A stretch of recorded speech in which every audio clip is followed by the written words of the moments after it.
ರಾಜ್ಯದಲ್ಲಿ ಬಹಳಷ್ಟು ವಿಚಾರ ಸದ್ದು ಮಾಡ್ತಿದೆ ಸರ್. ಅದರಲ್ಲಿ ಈ ಹನಿ ಟ್ರ್ಯಾಪ್ ವಿಚಾರ ಬಹಳಷ್ಟು ಸದ್ದು ಮಾಡ್ತಿದೆ ಸರ್. ಹೇಳೋಷ್ಟು ಎಲ್ಲನೂ ಕೂಡ ವಿಧಾನಸಭೆಯಲ್ಲೇ ಸ್ಪಷ್ಟ ಮಾಡಿದ್ದೀನಿ. ಮತ್ತೆ ಅದ ಹೊರತುಪಡಿಸಿ ಮತ್ತೇನು ಹೇಳುವಂಥದ್ದೇನಿಲ್ಲ. ಅಲ್ಲ ಸರ್, ಇದುವರೆಗೂ ಕೇಸ್ ಕೊಟ್ಟಿಲ್ಲ ಅಂತ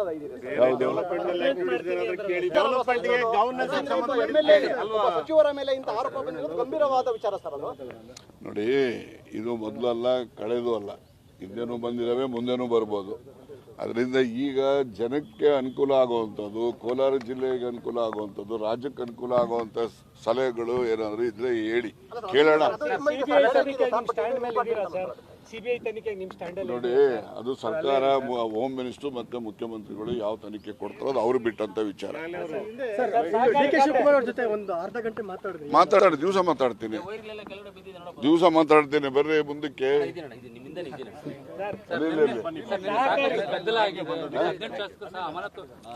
ನೋಡಿ, ಈ ವಿಚಾರಕ್ಕೆ ಸಂಬಂಧಪಟ್ಟಂಗೆ ಸ್ಪಷ್ಟ ಮಾಡಬೇಕು ಅಂದ್ರೆ, ಇದು ಪ್ರಜಾಪ್ರಭುತ್ವ ವ್ಯವಸ್ಥೆನಲ್ಲಿ ಒಂದು ಕಪ್ಪು ಚುಕ್ಕೆ.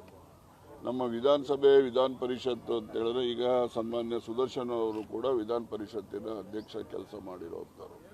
ವಿಧಾನಸಭೆಯಲ್ಲಿ ಎಂತೆಂಥ ಮಹನೀಯರುಗಳು ಆ ಸ್ಥಾನದಲ್ಲಿ ಕೂತು ಈ ರಾಜ್ಯಕ್ಕೆ ಒಳಿತನ್ನ ಮಾಡೋಗಿದ್ದಾರೆ.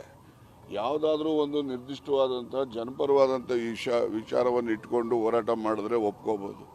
ಏನಿಲ್ಲ, ಬಜೆಟ್ ಮಂಜೂರಾತಿ ಮಾಡಬೇಕು, ಇವರೆಲ್ಲ ಮಾತಾಡಿಲ್ವಾ? ಇವರು 2 ದಿವಸ ಮಾತಾಡಿದ್ದಾರೆ, 80 ಜನ ಮಾತಾಡಿದ್ದಾರೆ ಬಜೆಟ್ ಬಗ್ಗೆ.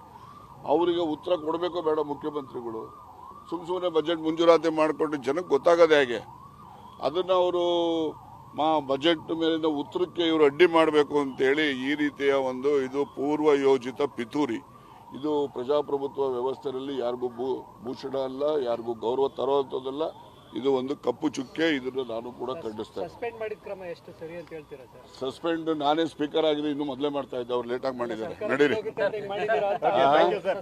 ಸರ್ಕಾರ ನೋಡ್ರಿ 5 ವರ್ಷ ಇದ್ದೇ ಇರುತ್ತೆ, ಬೀಳೋ ಪ್ರಶ್ನೆ ಇಲ್ಲ. ನಡೀರಿ, ನಿಮಗೆ ಹೈಕಮಾಂಡ್ ತೀರ್ಮಾನ ಮಾಡುತ್ತೆ. ಬೆಂಗಳೂರಿನಲ್ಲಿ ಬಂದ್ ಮಾಡಿಬಿಟ್ರೆ ಏನಲ್ಲಿ ಬೆಳಗಾಂನಲ್ಲಿರೋ ಕನ್ನಡಿಗರಿಗೆ ರಕ್ಷಣೆ ಸಿಗುತ್ತೇನ್ರಿ? ಅದರಿಂದ ಒಂದು ಕರ್ನಾಟಕದ ಜನರ ಜೊತೆನಲ್ಲಿ ನಾವು ಇದೀವಿ ಅಂತಕ್ಕಂಥ ಒಂದು ಮಾಹಿತಿಯನ್ನ ಹಂಚಿಕೊಳ್ಳಿಕ್ಕೆ ಮಾಡಿದರೆ ಜನರಿಗೆ ತೊಂದರೆ ಆಗದ ರೀತಿಯಲ್ಲಿ ನಡೀಬೇಕು. ಆಮೇಲೆ ಮಾತಾಡ್ತೀನಿ, ಮೊನ್ನೆ ಮಧ್ಯಾಹ್ನ ರಿವ್ಯೂ ಮಾಡ್ತೇನೆ, ರಿವ್ಯೂ ಮಾಡಿದ್ಮೇಲೆ ಮಾತಾಡ್ತೀನಿ. ಬಹಳಷ್ಟು ವಿಚಾರ ಸದ್ದು ಮಾಡ್ತಿದೆ ಸರ್. ಅದರಲ್ಲಿ ಈ ಹನಿ ಟ್ರ್ಯಾಪ್ ವಿಚಾರ ಬಹಳಷ್ಟು ಸದ್ದು ಮಾಡ್ತಿದೆ ಸರ್. ಹೇಳೋಷ್ಟು ಎಲ್ಲನೂ ಕೂಡ ವಿಧಾನಸಭೆಯಲ್ಲೇ ಸ್ಪಷ್ಟ ಮಾಡಿದ್ದೀನಿ. ಮತ್ತೆ ಅದ ಹೊರತುಪಡಿಸಿ ಮತ್ತೇನು ಹೇಳುವಂಥದ್ದೇನಿಲ್ಲ. ಅಲ್ಲ ಸರ್, ಇದುವರೆಗೂ ಕೇಸ್ ಕೊಟ್ಟಿಲ್ಲ ಅಂತ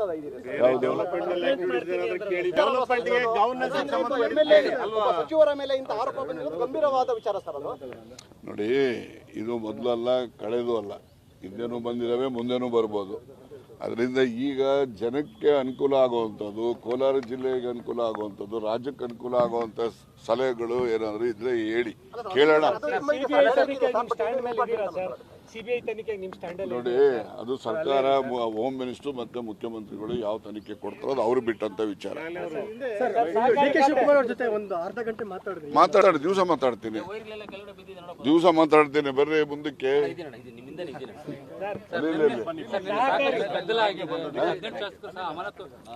ನೋಡಿ, ಈ ವಿಚಾರಕ್ಕೆ ಸಂಬಂಧಪಟ್ಟಂಗೆ ಸ್ಪಷ್ಟ ಮಾಡಬೇಕು ಅಂದ್ರೆ, ಇದು ಪ್ರಜಾಪ್ರಭುತ್ವ ವ್ಯವಸ್ಥೆನಲ್ಲಿ ಒಂದು ಕಪ್ಪು ಚುಕ್ಕೆ.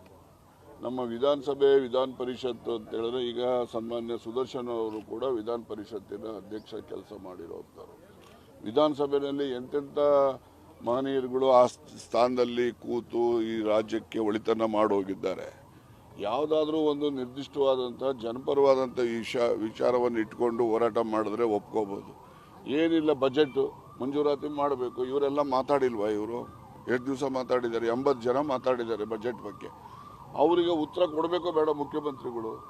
ಸುಮ್ಮನೆ ಬಜೆಟ್ ಮಂಜೂರಾತಿ ಮಾಡಿಕೊಂಡು ಜನಕ್ಕೆ ಗೊತ್ತಾಗದೆ ಹೇಗೆ? ಅದನ್ನು ಅವರು ಬಜೆಟ್ ಮೇಲಿನ ಉತ್ತರಕ್ಕೆ ಇವರು ಅಡ್ಡಿ ಮಾಡಬೇಕು ಅಂತೇಳಿ ಈ ರೀತಿಯ ಒಂದು ಇದು ಪೂರ್ವ ಯೋಜಿತ ಪಿತೂರಿ. ಇದು ಪ್ರಜಾಪ್ರಭುತ್ವ ವ್ಯವಸ್ಥೆಯಲ್ಲಿ ಯಾರಿಗೂ ಭೂಷಣ ಅಲ್ಲ, ಯಾರಿಗೂ ಗೌರವ ತರುವಂಥದ್ದಲ್ಲ. ಇದು ಒಂದು ಕಪ್ಪು ಚುಕ್ಕೆ. ಇದನ್ನು ನಾನು ಕೂಡ ಖಂಡಿಸ್ತೇನೆ. ಸಸ್ಪೆಂಡ್ ಮಾಡಿದ ಕ್ರಮ ಎಷ್ಟು ಸರಿ ಅಂತ ಹೇಳ್ತೀರಾ ಸರ್? ಸಸ್ಪೆಂಡ್ ನಾನೇ ಸ್ಪೀಕರ್ ಆಗಿದೆ, ಇನ್ನು ಮೊದಲೇ ಮಾಡ್ತಾ ಇದ್ದೆ, ಅವ್ರು ಲೇಟಾಗಿ ಮಾಡಿದ್ದಾರೆ. ನಡೀರಿ. ಸರ್ಕಾರ ನೋಡ್ರಿ 5 ವರ್ಷ ಇದ್ದೇ ಇರುತ್ತೆ, ಬೀಳೋ ಪ್ರಶ್ನೆನೇ ಇಲ್ಲ. ನಡೀರಿ. ನಿಮಗೆ ಹೈಕಮಾಂಡ್ ತೀರ್ಮಾನ ಮಾಡುತ್ತೆ. ಬೆಂಗಳೂರಿನಲ್ಲಿ ಬಂದ್ ಮಾಡಿಬಿಟ್ರೆ ಏನಲ್ಲಿ ಬೆಳಗಾಂನಲ್ಲಿರೋ ಕನ್ನಡಿಗರಿಗೆ ರಕ್ಷಣೆ ಸಿಗುತ್ತೆ ಅನ್ರಿ? ಅದರಿಂದ ಒಂದು ಕರ್ನಾಟಕದ ಜನರ ಜೊತೆನಲ್ಲಿ ನಾವು ಇದೀವಿ ಅಂತಕ್ಕಂಥ ಒಂದು ಮಾಹಿತಿಯನ್ನ ಹಂಚಿಕೊಳ್ಳಿಕ್ಕೆ ಇದು ಮಾಡಿದರೆ ಜನರಿಗೆ ತೊಂದರೆ ಆಗದ ರೀತಿಯಲ್ಲಿ ನಡೀಬೇಕು. ಆಮೇಲೆ ಮಾತಾಡ್ತೀನಿ, ಮೊನ್ನೆ ಮಧ್ಯಾಹ್ನ ರಿವ್ಯೂ ಮಾಡ್ತೇನೆ. ರಿವ್ಯೂ ಮಾಡಿದ್ಮೇಲೆ ಮಾತಾಡ್ತೀನಿ. ಹೆಚ್ಚಿನ ವಿಡಿಯೋಗಳಿಗೆ ಪ್ರತಿಧ್ವನಿ ಯೂಟ್ಯೂಬ್ ಚಾನೆಲ್ ಸಬ್ಸ್ಕ್ರೈಬ್ ಮಾಡಿ, ಬೆಲ್ ಐಕಾನ್ ಕ್ಲಿಕ್ ಮಾಡಿ.